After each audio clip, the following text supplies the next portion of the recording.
প্রচন্ড রোদে লিচু পচে গিয়ে ক্ষতিগ্রস্ত হচ্ছেন চাষিরা। এ বিষয়ে আরো জানাতে সহকর্মী আহমেদুল হক রানা আছেন আমাদের সাথে। রানা, যেই পচন ধরেছে আসলে লিচুতে, ক্ষতিগ্রস্ত চাষিরা কি বলছেন এবং এই পচন রোধে কোনো ব্যবস্থা কি নেওয়া হয়েছে কিনা? ধন্যবাদ অর্থে। যেমনটি আপনি বলছিলেন, পাবনাকে বলা হয় এখন লিচুর রাজধানী। পাবনার ঈশ্বরদী সহ জেলার বিভিন্ন অঞ্চলের কৃষকরা এবার লিচু মৌসুমে ব্যাপক লিচুর ফলন হয়েছে।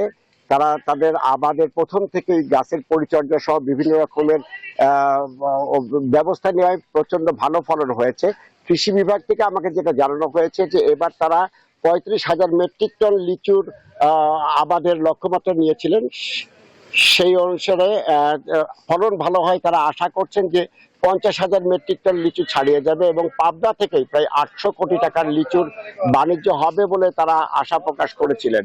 কিন্তু গত 2-3 দিনের হঠাৎ করে প্রচন্ড রোদ, একটানা তীব্র রোদ এবং এর পাশাপাশি আকস্মিক বৃষ্টিতে গাছের লিচুর পচন ধরেছে, লিচু ফেটে গেছে। লিচু চাষিরা বলছেন যে গাছে এখনো প্রচুর লিচু রয়েছে এবং লিচু ফেটে গেছে, গাছ থেকে লিচু পড়ে যাচ্ছে, লিচুর পচন ধরছে এবং এ থেকে তাদের কৃষকদের মাথায় হাত।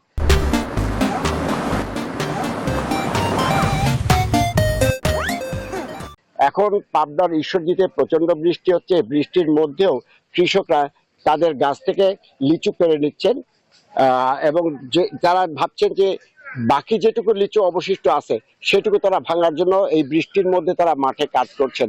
তারা যেটা বলছেন যে এই লিচুর যদি পচন রোধ করা না যায় তাহলে যে পরিমাণ লিচুর আবাদ হয়েছে সেখানে লাভের চাইতে তাদের ক্ষতিটাই অনেক বেশি হবে। আমি কৃষি সম্প্রসারণ বিভাগের অধিদপ্তরের সাথে কথা বলেছি।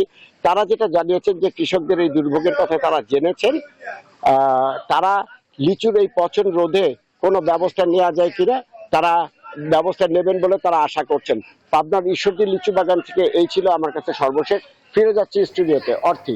ধন্যবাদ আপনাকে। আহমেদুল হক রানা জানাচ্ছিলেন পাবনা থেকে।